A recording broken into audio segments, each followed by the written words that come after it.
अब 10वें अध्याय में परमात्मा आ रहे हैं 251 नंबर पेज पे कि भाव होना, अभाव न होना, भय और ऐसे ही निर्भयता, दया, समता, संतोष, तप, दान, यश और ये अपयश, ये प्राणियों के भिन्न भिन्न भाव मुझसे ही होते हैं। इनमें मेरा ही नियम काम कर रहा है। जो शुरू में अब चलती ना थ्योरी, विदेशों में चलता है कि सब बंदर से बने, पहले बंदर थे, धीरे धीरे इंसान बन गए।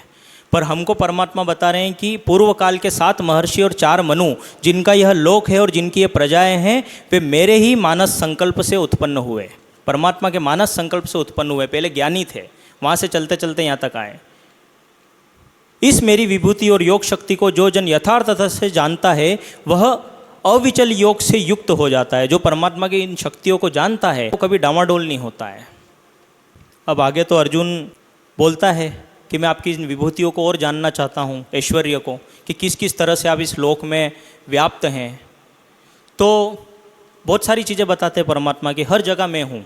अभी अपन ने पढ़ा था, इसमें 255 नंबर पेज पे वो बोल रहे हैं कि अंतकरण में रहने वाला मैं आत्मा हूँ, है ना। मतलब परमात्मा में और आत्मा में कोई अंतर नहीं है, वो धीरे धीरे समझ में आएगा।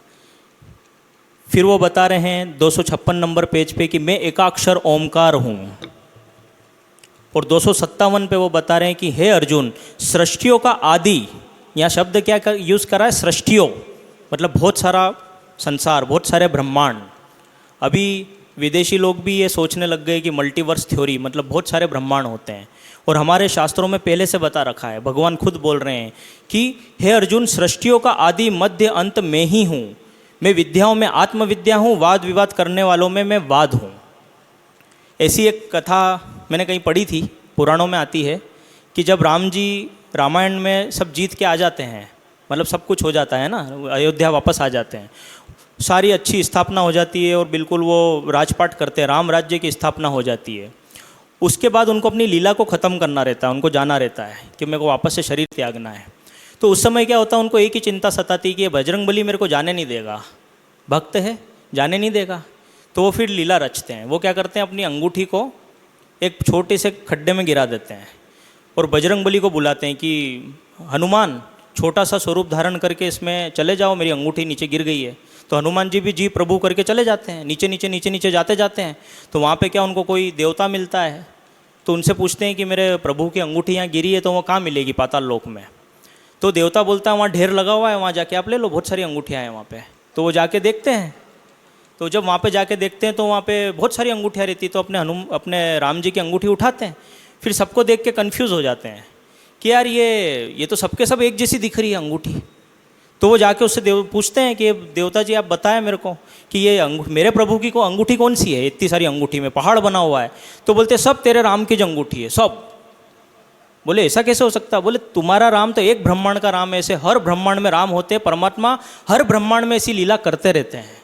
ब्रह्मा विष्णु महेश भी हर ब्रह्मांड में होते हैं। तो हमारे शास्त्रों में ये चीज़ें पहले से थी, जिसको अभी साइंटिस्ट लोग ढूंढ रहे हैं कि बहुत सारे ब्रह्मांड होते हैं। तो बताते हैं हे अर्जुन, सृष्टियों का आदि मध्य अंत मैं ही हूँ। मैं विद्याओं में आत्मविद्या हूँ, वाद विवाद करने वालों में मैं वाद हूँ।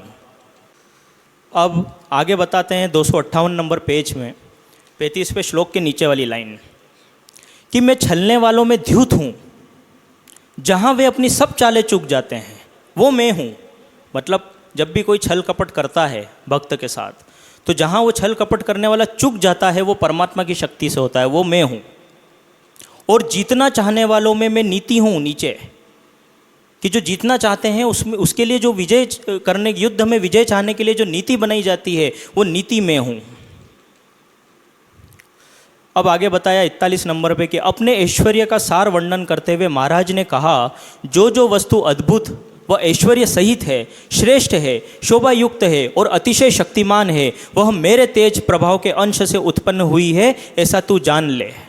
अथवा हे अर्जुन, इसे बहुत ज़्यादा जानने से तुझे क्या प्रयोजन, क्या करेगा इसको जान के? इतना जान ले कि सारे जगत को मैं अपने एक अंश से धारण करके विद्यमान हूँ। यह अनंत ब्रह्मांड, इन सबको मैंने मेरे एक अंश में धारण कर रखा है।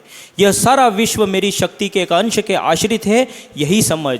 यह निश्चय कर कि संपूर्ण विश्व भगवान के ज्ञान का प्रकाश है। यह अद्भुत चित्र चतुर चित्रकार की चेतना का परिचायक है।